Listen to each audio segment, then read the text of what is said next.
Welcome back to License to Legacy, where we are discussing the 25th anniversary of The World Is Not Enough. And once again in our roundtable, we have David Leigh. Hello.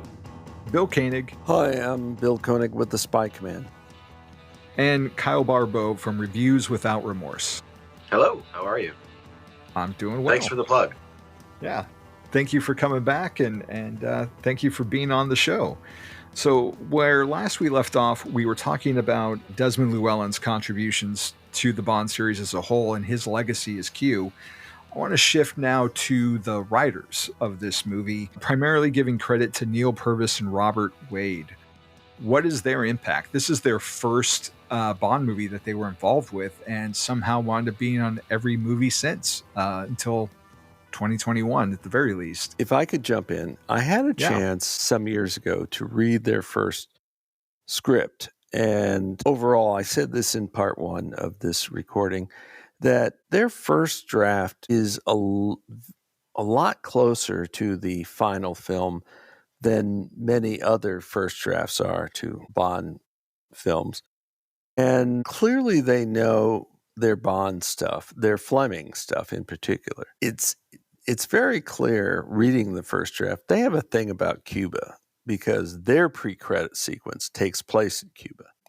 As the script developed, they moved away from that, but on future films, they kept moving back to Cuba. But I thought their first draft was pretty solid. What happened was the second draft was done by Dana Stevens, who was married to Michael Apted, the director of the movie. You will see references to saying that Phoebe Waller-Bridge was the second female James Bond screenwriter. She was the second to get a credit, but Dana Stevens worked quite a bit. And in the late 90s, somebody sent me a copy of her second draft, and it's like, well, and then there are significant differences. The whole thing about the Swiss banker thing, that's in the Dana Stevens draft, because in her pre-credit sequence, it was in Geneva, Switzerland, instead of Bilbao, Spain. That came in the later draft with Bruce Fairstein. And then at some point, when Raymond Benson was doing his novelization for the movie, on the cover it says, based on the screenplay by Neal Purvis and Robert Wade. But what happened behind the scenes, Bruce Fairstein got brought in to write the last drafts. And Bruce Fairstein made a filing with the Writers Guild. He wanted a credit. So the final credit for the movie was a story by Neal Purvis and Robert Wade, screenplay by Purvis, Wade, and Fairstein. It's funny. We don't get novelizations of Bond films anymore. When we did, we got we got clues about production. So, and Fairstein, in his final drafts, worked in some stuff from his work on Tomorrow Never Dies that wasn't referenced in the films, and he worked them into his work. Specifically, there was a scene in, I forget which Stan it was, one of the former Soviet satellites, and, Bond kicks a guy's feet out from under him, puts a knife into the guy's tie, and the guy's choking as a result. That was from an earlier draft of Tomorrow Never Dies. He worked some of that stuff into the final draft, the final version of this film.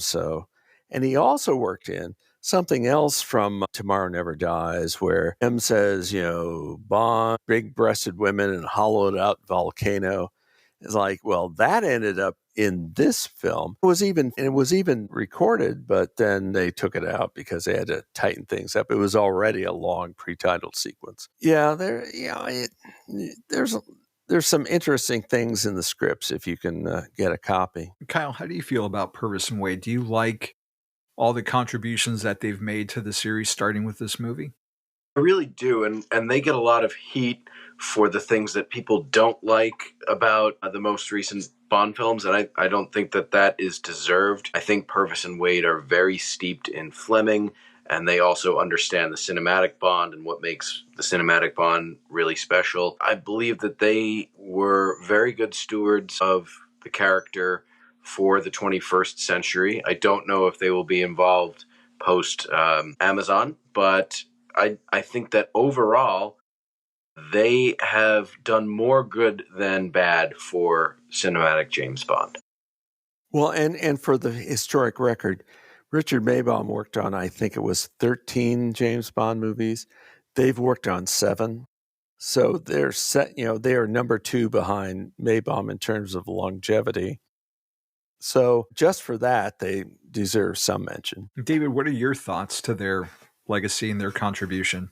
Are you a fan of their work? I'm like the other two. I think they get blamed unfairly for other people's decisions and other people's changes. I think sometimes I think their dialogue could be tightened up, but they really know Fleming, and they know where to mine the books for some nuggets that are there, because there's not very much, and there hasn't been very much for a long time. So they've been able to go in and put it into the scripts, and so that people who do know the books like us, we can actually see it and say that's Fleming.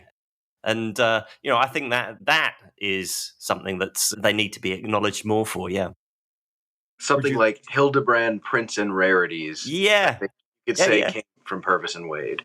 Yeah, absolutely. Yeah. Or in Skyfall, when Judi Dencham is typing up Bond's obituary. I mean, the text is taken directly from the obituary chapter of You Only Live Twice, except they change it to Turkey from Japan. But other than that, that's pure Fleming. So, I mean, they definitely know they're Fleming, and I've read a lot of criticism from fans who don't like them, but they know the source material, and at least they were there to kind of bring it into the process. Yeah, they seem to be. I mean, they definitely get the hate that you all have mentioned, but at the end of the day, especially in the last few Daniel Craig movies, when they've tried to go with different screenwriters and they've brought in Paul Haggis and Jez Butterworth, and when they've said they're going to go with new screenwriters, they always somehow wind up back at Purvis and Wade for a polish. There's a reason. Well, yeah, absolutely, and specifically with Spectre, they start out with John Logan, and like his drafts had like, Tanner commits suicide after committing treason and stuff like that. It's like, Neal and Bob, we need you to come back here and fix this up. And in that case, normally they started it and other writers polish it and so forth. In Spectre, specifically, it started with John Logan, and they reached out to Purvis and Wade, fix things out. We know this because of the Sony hacks of 2014. So,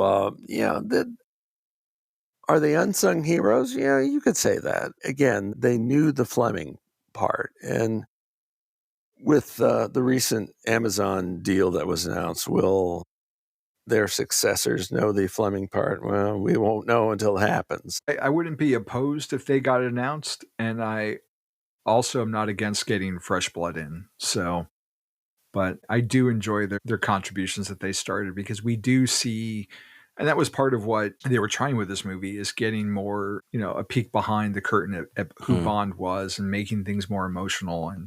And I appreciated that new dimensionality, even as superficial as it wound up becoming. A lot of what we later get to in the Craig era has its roots, I feel like, in this movie. I think if Amazon does bring back Purvis and Wade, which would be fine with me, you can expect to go to Cuba, and there will be personal stakes for M. With Amazon, that's actually is one of my big questions. Obviously, there's not going to be any continuity between the Eon Bond and the Amazon Bond, because they killed Bond, so it's got to be some kind of reboot anyway. For me, the big question really is there going to be behind the scenes continuity? Because there's this kind of huge network of people that have worked on Bond, and it's the writers.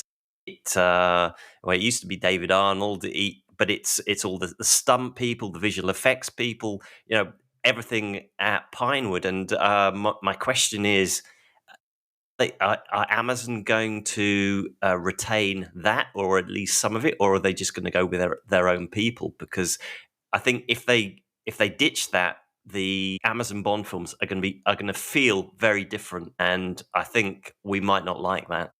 Well, keep in mind, Amazon bought Bray Studios in the UK last year, 2024, and I suspect whatever Amazon does is going to be filmed in the UK because the UK has all these enormous tax benefits. Mm-hmm. Like there's all these productions, movies and TV shows that get done in the UK.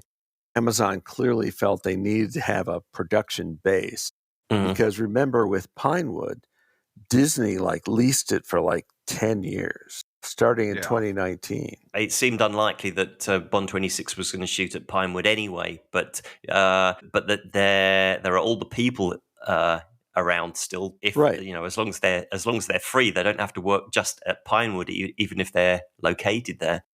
Amazon's going to be in a position to get people in the British film industry to work on Bond 26. Whatever forms or whatever streaming shows they do, whatever. But, it's like Amazon has established a production base. And could they make Bond maybe get the 007 stage for particularly large, difficult things to film? Maybe. The point is that Amazon's kind of put down its stake for UK production by buying Bray. Kyle, you mentioned Judi Dench had a bigger role this time out, adding that personal connection for her for the story and getting her out of the office. How do you think this influenced the role of going forward? I think it changed it forever. I think each subsequent film, particularly Skyfall, Spectre, No Time to Die, have had personal stakes for M.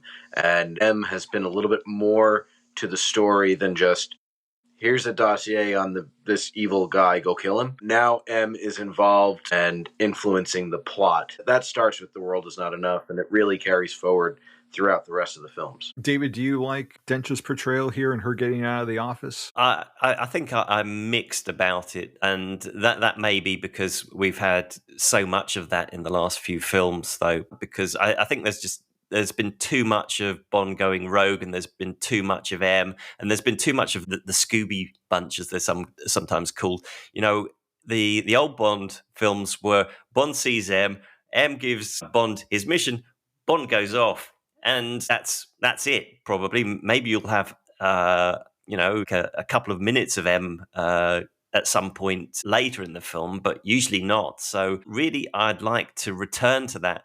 But having said that, I think it's more difficult to do in this day and age because communication is so much better. And so it's unrealistic to think that Bond would go to the other side of the planet and not have some contact with MI6 HQ, whether it's M or somebody else. Well, along the lines of the old model, Thunderball is it's like, first of all, M wants to send Bond to Canada. Oh, I've got this stuff. Oh, okay, you can go to Bahamas, but there's a scene where there's the central control and Moneypin goes up to him. Oh, some dispatch from 007 and then M shows it to his boss and all this stuff. But still Bernard Leigh did not have probably more than 10 minutes of screen time in the whole movie. Yeah. Well, that's why I wanted to ask you, Bill, what was the perception of Bernard Leigh at the time of his Bond tenure? And was he perceived in the same way that Judi Dench was as this prestigious actress? Did he have the same kind of clout? Because I imagine the roles that she was getting and the Oscar nominations helped elevate her into someone that they wanted to give more to do. She definitely had more gravitas than Bernard Leigh. And I'm not making fun of Bernard Leigh. He was like the M I grew up with. But Bernard Leigh got paid more money for doing Operation Kid Brother with Neal Connery than he got for doing a Bond movie. I mean, that's, and Lois Maxwell got more money for that movie than she got for doing Bond movies. It's like Broccoli and Saltzman, they didn't pay those supporting actors very much. And Bernard Leigh had a bit of a reputation for being quite unreliable because he had a massive drink problem. And so he would often show up on set completely drunk, and he wouldn't know his lines, or he wouldn't show up at all, as far as I understand. But also Bernard Leigh was also in The Third Man. Mm-hmm. He was also in the Spy Who Came In From the Cold. Mm-hmm. Oh, it's like he was a working actor. I mean, in recent decades, Eon has gone for like more prestigious actors, and like Ralph Fiennes for M. Like, yeah. So, and of course Judi Dench for M. But it was a different era, clearly. But yeah, just when you put a name actor or actress in that part, they're going to do something more with them. Yeah. Because like I saw this unmade TV pilot, and I won't go into details. Guy Dolman, who had been Count Lippy in Thunderball, he's the boss. The agent comes in, here's your mission, sends him off. Occasionally, the agent calls in, gives him some information, but it's like, I remember reading a quote from Michael Wilson about Judi Dench saying, "We got one of the greatest actors in British stage and film history. Like, we got to use her." That just kind of changes the. One of the things I really like about this movie that the trailers hid was the bait and switch of all the marketing made you believe that Renard was the primary baddie, and instead it's Electra King, we find out in the second act. Why do you think we haven't seen another female lead Bond villain? We've certainly had, villainous females since the beginning, but like no one's been the motivating force, the driving factor of the plot. Why do you think that is? It's been 25 years, and it seems like it would be a fresh avenue to take. I can't answer that question. I think we're overdue for a female lead villain. And there was talk of having Rachel Weisz as Blofeld or as a Spectre agent at one time, but that was hearsay and rumor and things like that. So I think it's overdue. I think that was the British tabloids at work. Probably. Those very trustworthy sources like The Sun. Yeah. Do you think that dynamic in particular, do you think there's any influence on the Dark Knight trilogy specifically, like The Dark Knight Rises? How we got Bane as the main villain, and then you find out at the end there's a twist to it?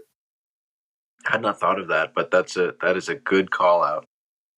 I mean, Nolan has done so many Bond homages, be it Rosa Kleb's shoe or the Skyhook from Thunderball, that it makes me wonder if that was another subtle homage in the Nolan way to Electra King. I had not thought about that comparison with The Dark Knight Rises, but yeah, maybe. It's almost as if Bruce Wayne got sucked in more by her than Bond got sucked in by Electra King, but yeah. David, possible. Would you like to see a female Bond villain for Bond 26? I'm fine with a female Bond villain, yeah, no problem at all. The villain just has to be good. That's it. Well, if they get around to doing Blofeld's daughter, as in one of the John Gardner novels, yeah, what was it? No. Did she have 3 nipples or whatever? She had one breast. One breast. That's what it was. Yeah. Which Bond found exciting. No kink shaming. We're making observations about something that was printed 40 years ago, just so you know. I did think for a time that No Time to Die would have gone in that direction, and sort of borrowed a little bit from the daughter of Blofeld angle from the John Gardner novels and portrayed Madeline Swan as the villain. That's kind of where I thought that film was going to go. Obviously, they took it in a completely different direction. The material is there for another female lead villain, for sure. Yeah. And I was about to say, I think I said this in part 1, with this whole Amazon deal, is the question of going back to continuation novels, is that now open? Because Eon didn't want to have anything to do with it mostly. But maybe that's a possibility now. I thought Sophie Marceau was really strong in the role, and I'm surprised that we haven't, gone back and done something similar again. I remember there being rumors of what became Die Another Day, like being Beyond the Ice and having Sharon Stone and I don't know. Whitney Houston, I think at one time was attached to Beyond the Ice. I mean, it's probably a better question for Barbara and Michael, and maybe we'll get a tell-all someday. But I'm surprised that we didn't go back to that. Michael, I'm sorry. I'm off fishing now. I can't answer any questions. There was a TV spot that I saw for this in 1999 that I have been wanting to find ever since, and I finally found it this week on YouTube after looking for it for forever. And it was a 30-second spot, and it started off with like Bond music, like the Bond theme. But as we got into like the words of like bigger, faster, whatever it was like a techno remix of the opening of Goldfinger, which is the brassy horns. And I thought it was so cool. And I've been looking for like that remix ever since and haven't found it. But I finally found the TV spot on YouTube. And back in 1999, like it made me feel that, this is Brosnan's third movie. Goldfinger, obviously, is a huge template for Sean Connery. The Spy Who Loved Me was, Roger's third movie, and that definitely propelled him. And so I was thinking that this was going to be Brosnan's Goldfinger, his Spy Who Loved Me, and be the one that all the others are judged by. Does that hold up for you, Kyle? Do you see this as Brosnan's Goldfinger? You said it was your favorite. The third film does tend to be the one where the actor finds their stride and really figures out who their James Bond is as a character. And I think that is completely true for Brosnan. This is definitely his strongest performance in the role, no question about it. He shows a wider range of emotion than he shows in his first two and even in Die Another Day. So I think there is something to that. Whether this film is considered a cinematic classic on the level of Goldfinger or The Spy Who Loved Me, probably not. But as far as Brosnan's performance, this is his peak. If I could make an observation, Tomorrow Never Dies, Brosnan had lifted weights and tried to put on some weight. And there was just something that was a little off. And then when this movie came out, Brosnan had thinned back down.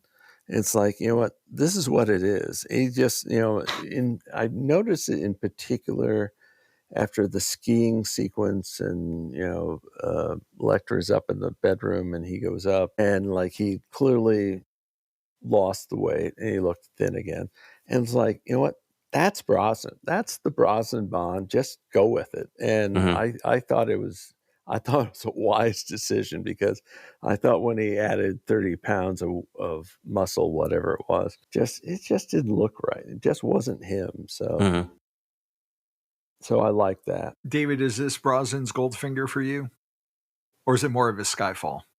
Which I know you don't like, which is why I make that comparison. Yeah, it's definitely not his Skyfall, no. Probably that was Die Another Day. Although probably I prefer Die Another Day to Skyfall. Yeah, it's...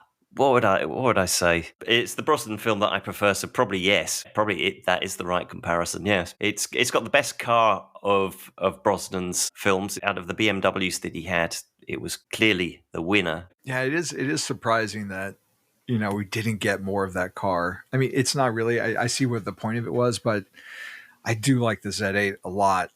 It was rather wasted. Both of his convertibles did not fare well in the two movies they were in. Something else to note, this was the film where it was second for David Arnold as composer, and he got to work with Don Black on the title song, which was sung by Garbage. It's like, that was great. I remember sitting in the theater for the first time watching. It's like, yeah, this is it. It's like, he is the successor to John Barry, co-writing the song, doing the score, et cetera, et cetera. So yeah, it's crazy that they ditched him. Agreed. Because it's like, Casino Royale and Quantum of Solace, is the music in those films is brilliant. And then you get Skyfall with Thomas Newman, and it's just not up to it at all. But they've kept David Arnold around. He did do the score for Road to a Million, and he was involved in the anniversary concert a few years ago. So he's still in that James Bond periphery. I think he, as far as Eon is concerned, he's still the house composer. Whether Right. that holds with Amazon is a different question. But, you know, Let's hope. yeah, no, absolutely. But given that he did Road to a Million, I think that there is a chance that they will ask him back. I hope so. That's my favorite arrangement. David has been on the periphery since Quantum of Solace, I guess. But just like bring him back, guys. Like, we don't Please. Yeah. Well, it's like we don't need Thomas Newman. Thomas Newman is a very talented composer, don't get me wrong, but I remember listening to the score for a Skyfall and Spectre, and it's like, the music is like listening. It's like somebody whose suit doesn't quite fit. Mm. I mean, it's like Daniel Craig and Hans Zimmer. I'm sorry, I know he's talented, but the boom, boom, boom, boom, boom, boom, boom, boom, like, go away, Hans. Generic action music. It's just like, no, Bond should be more than that. Yeah, sorry. Well, as we start to wind down, Kyle, do you have a favorite item that's associated with the movie or a favorite memory from this movie? I have a lot of fond memories from this movie. This being, like I said in part one, the first time I was able to follow the production of a James Bond movie, of discovering websites like MI6 and Universal Exports and Commander Bond and things like that. So that was really fun. And then it being the new one for a while. It was the one that airplanes showed, and it was the one that was available in hotel rooms, and it was the one that was on HBO. So I got to see it a lot. And then my first trip to London was shortly after this movie came out with my family. So I got to see the Thames and where the boat chase took place and the MI6 headquarter building. So that was really cool. I have many memories associated with this film. As far as items, it's got to be this, the Omega that Brosnan wears in Tomorrow Never Dies, The World Is Not Enough, and Die Another Day. Mm-hmm. My cousin Cole just bought one. He has the No Time to Die. Now he's got the Brosnan era one. And I mean, that's a beautiful watch. It's still one of my favorites. I've got the ceramic. I have the ceramic one, but I'd love to get a Brosnan era wave dial someday for sure. David, do you have a favorite memory or item from the film? Poster, CD? God, do I? I'm not sure that I've got anything from the film, if I think about it. Well, I've got the movie, but I think that's it. Well, they never made a Denise Richards Funko Pop from the movie, so I know you don't have that. That would go straight on the fire. I have a huge aversion to Funko Pops. It's not anything against her. How about you, Bill? Do you have anything from the movie? A poster, book? A few things. The pre-credit sequence, it was different. It was longer, but I thought overall it worked really well. Also, the skiing sequences, which led into the chase with the, whatever you call it, those skiing machines, those sequences were supervised by Vic Armstrong, who had worked on Her Majesty's Secret Service. And on the commentary track, he comments about the shots he was making, like wanted to evoke that movie. And he was very successful. And again, I knew the villain was going to be the woman, but it had an emotional impact for me when it materialized.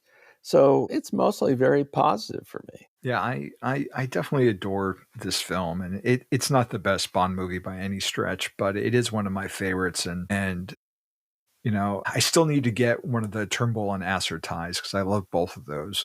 And I've got the international poster framed, and I actually prefer the video game, the N64 version, I think, to GoldenEye, just because it's a little bit more polished. But favorite memory for sure that's tied to the film tangentially is we saw Garbage 2017, 2018, maybe 2019 in Houston. We made a trip over. I booked us into a fancy hotel that was right next to the arena where they were playing.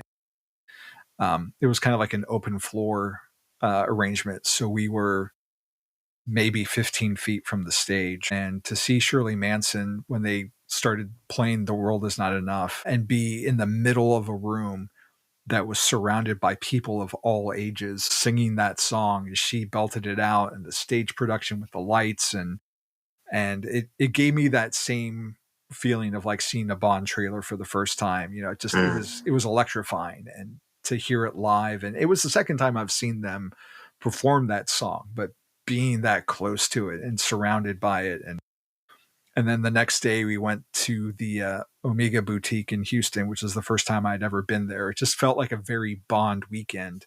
And I always think of that now when I look at the poster or watch the movie, and I think of that, and just nothing but fond memories for this movie.